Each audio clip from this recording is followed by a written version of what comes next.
دلبرت خنده کنه با دیگران، خنده کنه با دیگران. یادمون باشه مرزها جراحت‌هایی هستن بر روی زمین، اما هنر مرهمی است بر پیوند این زخم‌ها. سلام به همه شما دوستان عزیزم، خیلی خوش اومدید به برنامه خودتون. امروز یک شاهکاری آوردیم، یک شاهکاری که با سه صدای زیبا و دلنشین و جادویی خوانده شده. آهنگی که میگه وقتی عاشق شدی راز دل تو گفته نتونی. بریم با هم بشنویم از بانو هایده، ببینیم که با صدای زیباش چه میکنه. این آهنگ از لحاظ لهجه کاملا متفاوت هست.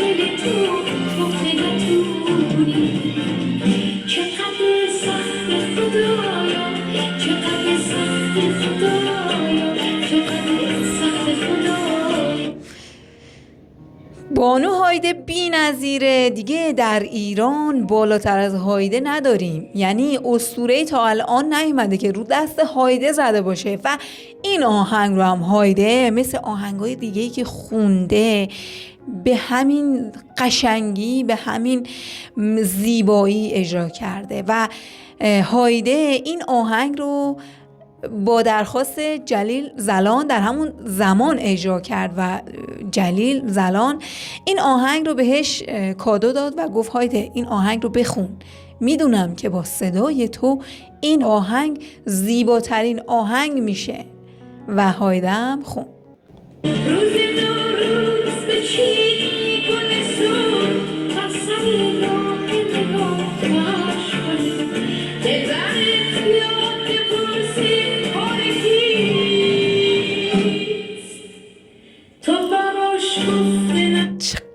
قشنگ خونده.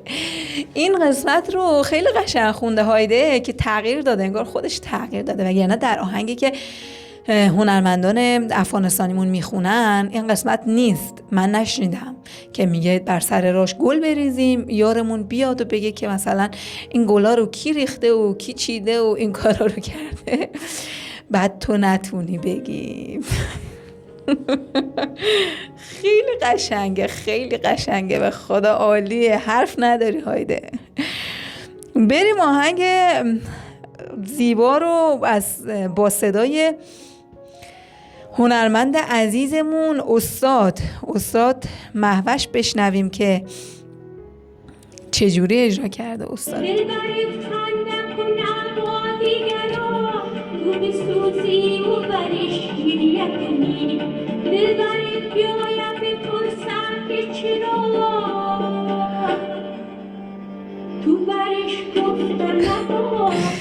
بعد این نکته رو توجه کردین؟ هر کی توجه کرده تو کامنت ها به من بگه، مکس کنم بگید، اگر نفهمیدید من بگم باشه. هایده یه چیز دیگه گفت ولی مهوش از غم خوند، گفت که تو مثلا یارشو داره میگه تو با دیگران بخندی و منم بیام ببینم گریه کنم و به تو هیچی نتونم بگم. وای وای. خیلی زیباست، خیلی قشنگه. هایده یه چیز دیگه میگه، مهوش یه چیز دیگه میگه، هر دوشون خیلی زیباست، خیلی قشنگه. و لهجه ها رو ببینید، لهجه ها چه میکنن.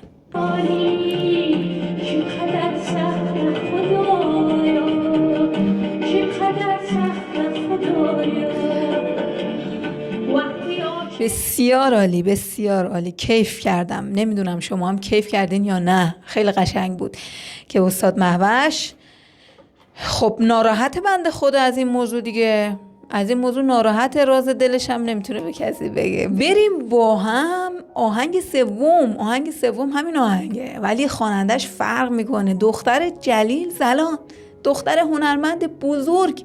ببینیم این آهنگ رو قراره چه تغییراتی بیاره و چه شکلی اجرا بکنه و چه مفهومی رو به ما برسونه.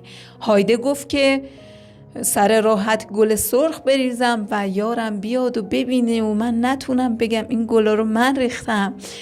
مهوش میگه تو با مثلا یار من با دیگری بشینه بگه بخنده، من ببینم گریه کنم و چیزی نتونم بگم. و سهیلا چی میگه؟ سهیلا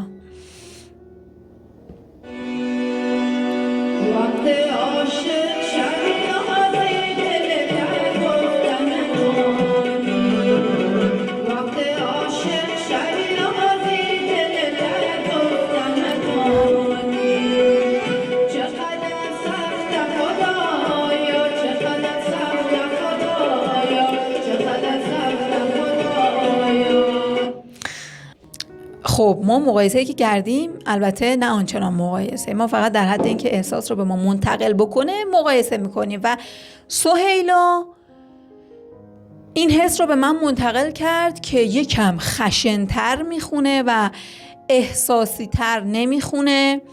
انگار خیلی از این موضوع ناراحت بوده و این آهنگ رو که خونده بر احساسش غلبه کرده و با یه طور واکنشی تر این آهنگ رو خونده، مثلا با خشم. وقتی عاشق بشی راز دلت رو گفته نتونی. بله خیلی زیبا بود، من کیف کردم، واقعا عالیه. هر 3 تا از شوخی بگذریم، در این ویدیو یکم شوخیامون بیشتر شد، حالا بگو بخنده کردیم، ولی از حق نگذریم. من هر 3 تاشون رو قبول دارم و هایده حرف اول رو میزنه. استاد مهوش هم واقعا عالی بود و مقام 3 رو هم میدیم به سهیلای عزیز. خب رسیدیم به قسمت آخر برنامه‌مون. طبق معمول پادکست، شما رو دعوت میکنم به پادکست این برنامه‌مون بشنوید و لذت ببرید، ببینید که دلی چی گفتم از هایده و مهوش. بریم هم گوش بدیم. استاد مهوش تنها یک حنجره نیست، او حافظه زنده و تپنده کابل است. در صدای او نجابتی موج میزند که انگار از بلندای هندوکش سرازیر شده و بر جان ما می نشیند. او به ما ثابت کرد که می توان با یک زمزمه نجیب جهانی رو بیدار کرد. و در آن سو بانو هایده رو داریم، زنی که آوازش ملکوت موسیقی ایران بود. هایده ملودی جلیل زلاند رو به شکوهی رساند که ثابت کند هنر فراتر از هر نقشه‌ای راه خودش رو پیدا میکنه.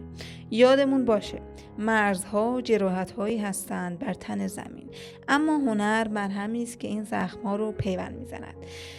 جلیل زلاند با این اثر به ما یادآوری کرد که ما یک جان در 2 پیکریم. او آهنگ رو از قلب کابل آورد و هایده به آن پر و بال داد تا نشان دهد زبان فارسی جغرافیایی است که قلب‌های ما مرزبانان آن هستند. این ویدیو ادای دینی بود به اصالت به 2 بانویی که یادمان داد چگونه میتوان با وقار از عشق و از رازهای مگو گفت. میراث ما در لرزش صدای این اسطوره ها نهفته است. امیدوارم که از پادکست لذت برده باشید. خیلی ممنونم از این که پادکست رو هم گوش دادید. سپاس فراوان بابت اینکه در این برنامه با من همقدم بودید. خیلی ممنونم. امیدوارم که لذت برده باشید و عزیزانی که از چنل سر میزنید حتما چنل رو سابسکرایب کنید و به دوستانتون هم رسانی کنید. بگید ببینم از این 3 هنرمند کدوم هنرمند رو انتخاب کردید و نام هنرمند رو برام در کامنت بنویسید. یک ویدیو جذاب دیگه هم گذاشتم اینجا در قسمت بالا. 2 تا ویدیو هست، ویدیوها رو میتونید ببینید، قسمت‌های قبلی برنامه‌مون هست و لذت ببرید. تا برنامه دیگه، خدایا رو نگهدار همتون.